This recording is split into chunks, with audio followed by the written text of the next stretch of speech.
My name is Jack, and I'm 40 years old, working a regular job in a company. Today marks the 5th anniversary of my marriage to Aurora, who is the same age as me. It's also her birthday. Aurora is a talented saleswoman at a well-known company and has achieved remarkable success there. However, her job demands a lot of overtime and customer hospitality, often causing situations where we couldn't spend time together. Even on our wedding day, our schedules clashed because I work on weekends. Aurora had specific preferences, so we ended up having a simple wedding with just our family and a few friends. For our anniversary and her birthday, I requested a half-day off to surprise her. I bought the ribeye steak she loves from a high-end butcher, along with some wine and a cake. When I got home, I set a beautifully decorated dinner table and eagerly waited for Aurora to arrive. Despite reminding her to come home early, she didn't show up. She sent me a message explaining that she had an emergency task assigned on her way out and would be spending the night at her workplace.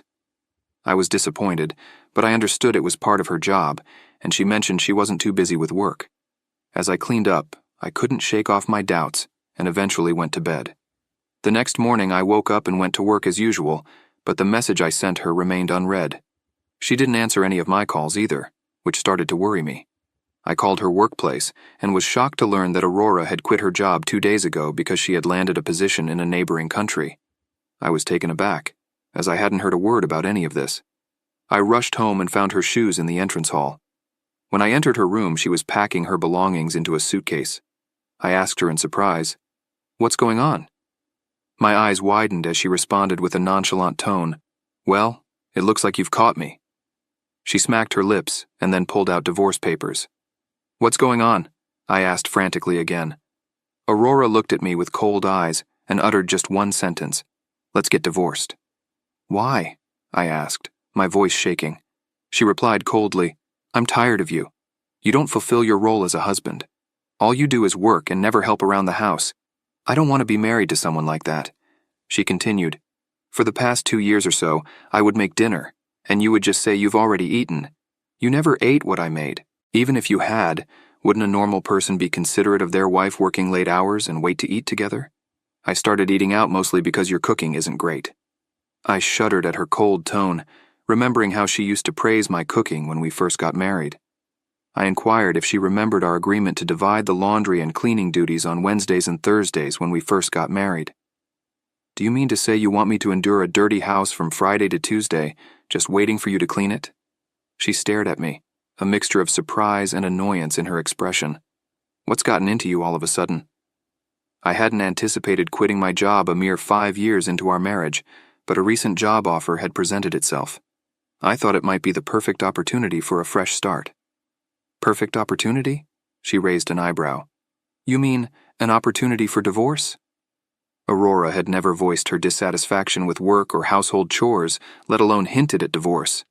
"You see, you had no idea how unhappy I was," she retorted sharply. "I have no use for a husband like that. I found an apartment near my new workplace, so I won't be returning here." She pushed past me, grabbed her suitcase, and left without looking back, leaving me bewildered and struggling to comprehend what had just transpired. A week later, I reluctantly attended a high school class reunion, having already paid for it. I hadn't been in the mood for socializing, especially since I hadn't been able to contact Aurora since our incident. My days were consumed by distress. I decided to view this event as an opportunity for personal rejuvenation. At the reunion, I encountered single mothers and divorcees who were bravely moving forward with their lives. All I could think about was reconciling with Aurora, but I realized that doing so would require relocating to her new workplace. Even if it was in a neighboring country, my current job wouldn't permit such a daily commute. After all, I had worked the same job for 17 years since earning my associate's degree and was enjoying a decent salary. Finding a job that paid as well elsewhere seemed unlikely. Aurora was avoiding me completely, and I began to feel that giving up might be the only option. However, what sealed the deal was when Aurora called and demanded that I vacate the apartment I was living in. The lease was in her name, and the lease renewal date was approaching. Apparently, the real estate agency had contacted Aurora about it. I told her that we'd move out within a month and ensure everything was cleared out. "I don't even want to talk to you about this, considering I'm still living here," I protested. In response, she curtly stated, "The lease is in my name, so I'm not obligated to consult you about anything." It felt like she was picking a fight. I couldn't help but think that our situation had become truly hopeless. Fine, I'll clear out my things either this weekend or the next, I conceded. But don't forget, most of the furniture in this apartment has been here since your bachelor days. I'll handle the furniture and appliances outside of that, but disposing of everything else and covering the costs for their disposal is your responsibility. That's what I said before ending the call.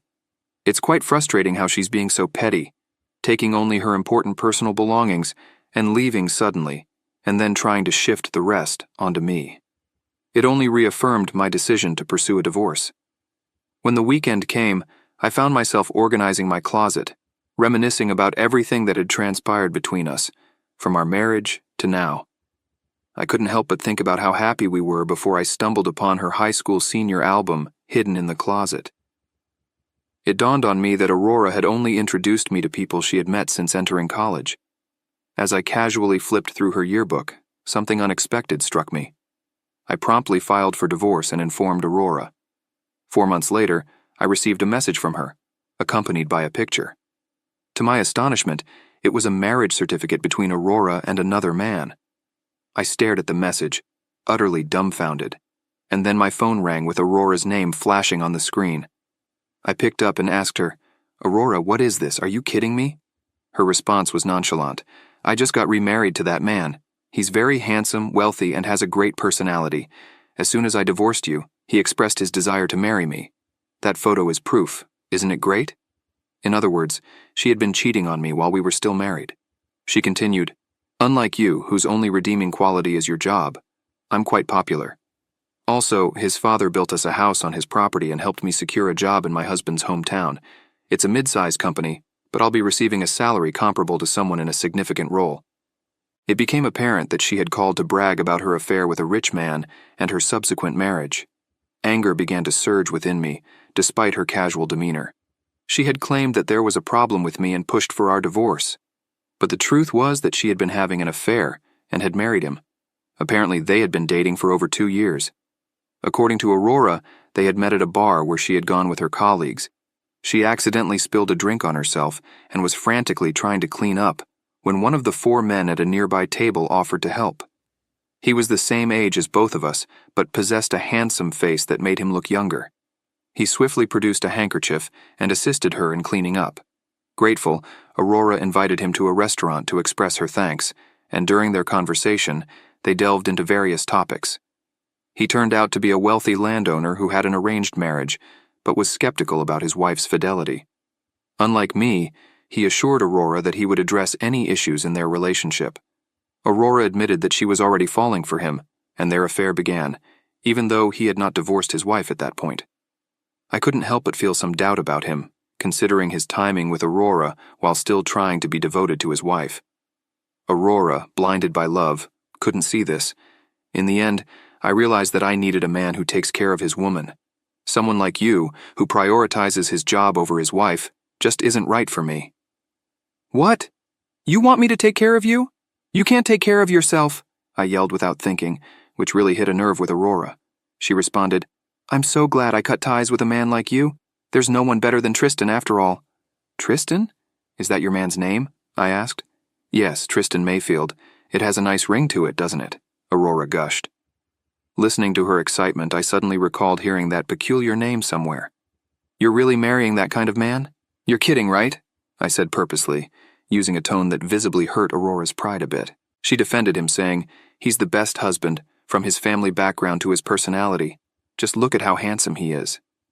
She sent me a picture of their wedding, and as I had anticipated, it was the man I had in mind. There was no mistake. I burst into laughter. "What's so funny? This is proof that we got married," Aurora said. I couldn't help but laugh even more. "Hey, stop laughing at me. We're really married, and I'm pregnant with his baby," she exclaimed. I continued to laugh and replied, "Really? I can't help but think there might be a screw or two loose in your head after losing me." Aurora, interpreting my laughter in her own way, said, "I'm having a baby boy 3 months from now, and of course he's going to be just as handsome as Tristan." She was getting excited all by herself again. I couldn't resist adding, "It would still be handsome even if it looked like you and not him." Aurora, with a face as beautiful as any idol, panicked at my comment, saying, "No, it doesn't need to look like me." I burst into laughter once more, and Aurora finally said, "Go ahead and laugh all you want," before hanging up. I had a feeling she would eventually understand why I was laughing at her, and I looked forward to that moment. After that, we had some disagreements over things like compensation money and the division of assets. Through mediation by my lawyer, I managed to secure just short of $100,000 from her. Aurora also agreed to cover Tristan's part and not cause too much psychological stress. We stayed out of contact for quite some time, but then, 2 years later, I received a message from her. "Help me, Jack. Please hear me out." I had no choice but to answer the immediate call that followed the message, and as I expected, it was about the child born between her and Tristan. She asked, "Don't you think the child looks like one of his parents?" Obviously, she had something important to discuss. "Who else could it look like, right?" I responded. It appeared that the baby boy had not inherited Tristan's handsome features. I reassured her, "He's only 2. His looks will change over time." However, she seemed reluctant to accept that without seeing it for herself. "Well, that's just how things go," I added, trying to suppress my laughter. Then I couldn't resist asking, "Doesn't he look like you, Aurora?" She replied in a flustered tone, "No, but I'm completely fine with that." She continued, "Remember 2 years ago when you couldn't stop laughing at me when I told you that Tristan and I were having a baby?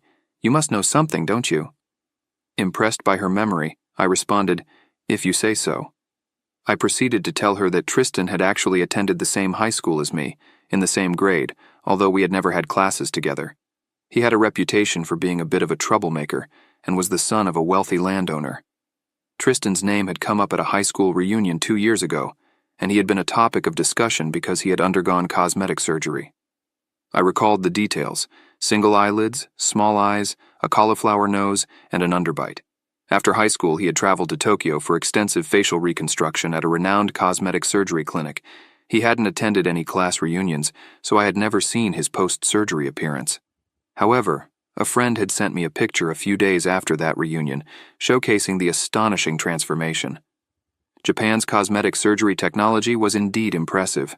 Naturally, Aurora had been skeptical when I had first mentioned this, but she had been in shock after realizing that Tristan had never shown her any childhood pictures, yearbooks, or anything of the sort.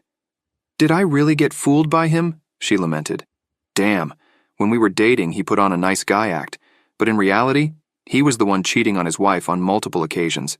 He's been invoiced for compensation payments by so many people. It's so painful. I'm going to get to the bottom of this." I cautioned her, saying, "I don't think you should do that." When she asked why, I explained, "You mentioned that the baby doesn't look like you either, right?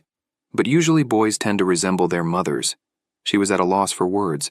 "That's because you got cosmetic surgery too, so there's no way he would look like you, right?" I added. Her tone changed as she admitted, "How do you know that?" I then revealed, 2 years ago I found your senior yearbook while cleaning up the apartment we lived in together. I was shocked when I saw that you looked like a completely different person back then." Looking at that album, I realized why she hadn't introduced me to anyone she knew before college, and why she had insisted on having a small wedding, only inviting her colleagues from work. Aurora probably had cosmetic surgery in college and didn't want to be embarrassed by her old photos. I concluded, "I don't think there's necessarily anything wrong with cosmetic surgery, but a child will end up looking like whatever the parents looked like before." "Give it some thought," I said. "What should you do? How about being the child's mother? It's your child without a doubt." With that, I hung up the phone and blocked your email address and phone number. I couldn't help but think you were being rather heartless, getting upset over your child not looking the way you wanted them to. A year later, a friend with a child the same age as Tristan showed me a picture from their preschool entrance ceremony. The child was adorable, but they didn't resemble the current Tristan or Aurora. According to Tristan's friend, Tristan had hoped the child would end up looking like the post-surgery Aurora. It seemed both the wife and husband were of a similar mindset. Furthermore, I learned that Aurora had apparently cheated again, and Tristan was seeking advice on divorce from his friend. I thought Aurora was making a big mistake because if she divorced Tristan, she'd have to pay compensation money and child support. Moreover, Tristan hailed from a wealthy family, so if he hired a competent lawyer, who knows how much they could squeeze out of her. Additionally, Tristan's friend, who had become quite close to him since they were both dads, revealed that Tristan's surgery was even known by the kids in the area. The child was being isolated at school and told that his dad was actually ugly. Tristan's parents doted on the child, which was a silver lining in all of this, but I couldn't help but feel sorry for the kid. I realized it wasn't really my business, though. On the other hand, I had managed to find an apartment in a convenient location for my commute. Being closer to work allowed me to take care of chores like laundry and cleaning after coming home, and I could use all my days off for myself. I also formed stronger bonds with my fellow divorced classmates at our class reunions. I was now enjoying a relaxed and carefree lifestyle, kicking my feet up and savoring the simple pleasures of life.